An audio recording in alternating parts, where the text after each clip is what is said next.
Welcome to Kenton's videos. Enjoy the video. You're starting now.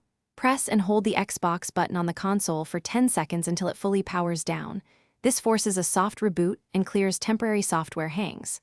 While it's off, unplug the power cable and wait 10-15 seconds to discharge capacitors, then reconnect. Make sure the controller is wired or fully charged before powering back up so you can navigate immediately. Once done, press the Xbox button to restart and watch the dashboard load. If it's responsive, you've fixed most freezes. After the initial reboot, clear residual cache by performing another power cycle.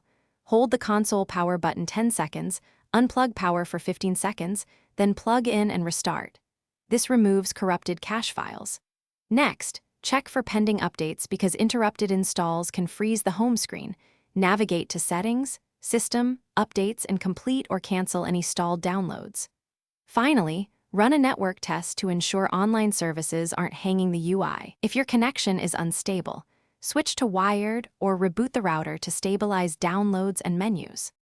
If the dashboard still freezes, use Settings System Console Info Reset Console. Choose Keep Games and Apps First to reinstall system files without deleting content. This often resolves deeper software corruption.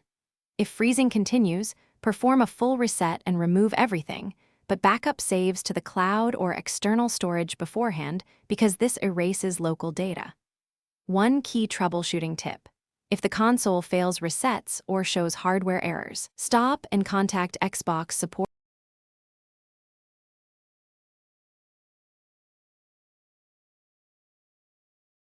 Thanks for watching. Consider subscribing if we helped you.